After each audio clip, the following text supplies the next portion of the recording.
Hello বন্ধুরা, রাতে ভাত বা রুটি দিয়ে খাওয়ার জন্য বানিয়ে নিতে পারেন একদম কম তেল মশলায় তৈরি, স্বাদে কিন্তু সেরা এই রেসিপিটি তৈরি করার জন্য আমি নিয়েছি হাফ কাপ মসুর ডাল আর হাফ কাপ মুগ ডাল।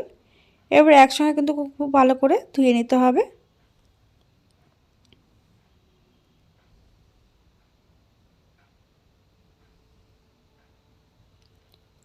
হাত দিয়ে ঘষে ঘষে এইভাবে 2 থেকে 3 বার আমি জল পাল্টে পাল্টে ধুয়ে নিয়েছি। এবার একটা প্রেসার কুকারের মধ্যে ডাল দিয়ে দিলাম, তারপরে দিয়ে দিলাম আমি 1 কাপ মতো জল, দিয়ে দিলাম টুকরো করে নেওয়া পেঁয়াজ আর টুকরো করা টমেটো, দিয়ে দিলাম 4 কোয়া মতো রসুন। এবার দিয়ে দিচ্ছি হাফ কাপ মতো মটরশুঁটি আর 3টে কাঁচা লঙ্কা, সামান্য একটু নুন আর দিয়ে দেবো 1 চিমটি মতো হলুদ। এবার খুব ভালো করে মিশিয়ে নিতে হবে।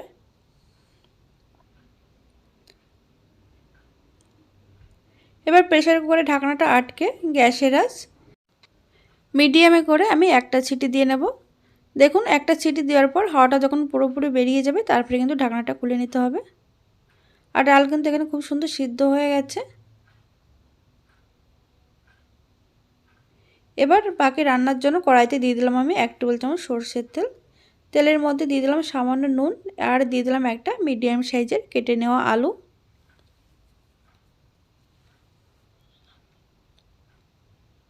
আলুগুলো হালকা একটু লালচে করে ভেজে তুলে নিচ্ছি আমি।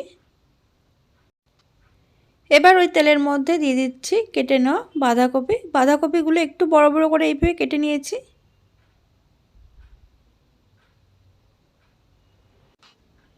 গ্যাসের আঁচ মিডিয়াম টু হাইতে করে তারপরে কিন্তু এই বাঁধাকপিটা 1 মিনিট ভেজে নিতে হবে। দেখুন, এরকম হালকা করে ভেজে নিয়েছি। এবার এগুলো আমি তেল থেকে তুলে নেব।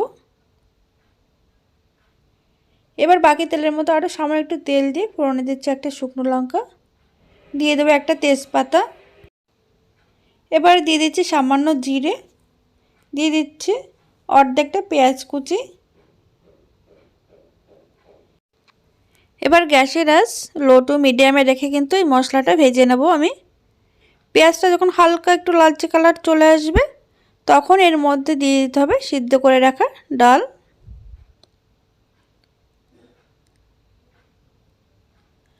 ভালো করে মিশিয়ে নেওয়ার পর এর মধ্যে আমি আরও কিছুটা পরিমাণে জল দিয়ে দিলাম।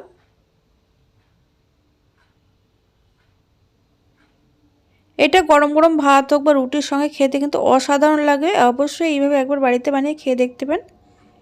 দেখুন, এর মধ্যে দিয়ে দিচ্ছি ভেজে রাখা আলু আর বাঁধাকপিটা।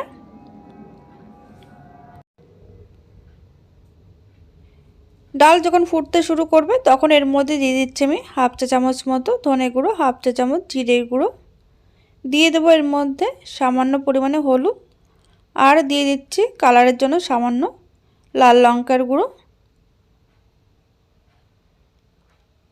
এবার মশলাটা খুব ভালো করে মিশিয়ে নিতে হবে।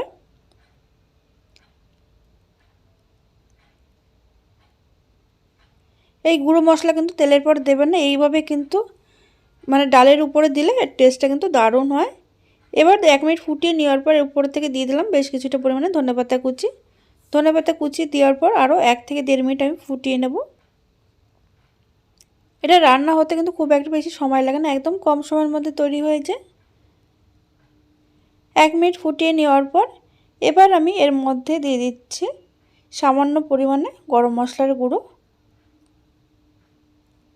আর দিয়ে দেব সামান্য পরিমাণে ঘি আর গরম মশলা দিয়ে খুব ভালো করে মিশিয়ে নিতে হবে। দেখুন, একদম রেডি হয়ে গেছে দুর্দান্ত স্বাদের এই রেসিপিটি। আপনারা অবশ্যই এইভাবে বাড়িতে বানিয়ে খেয়ে দেখতে পারেন, অসাধারণ খেতে হয়। আর শেষে দিয়ে দিলাম ভাজা মশলার গুঁড়ো সামান্য। একদম রেডি হয়ে গেছে।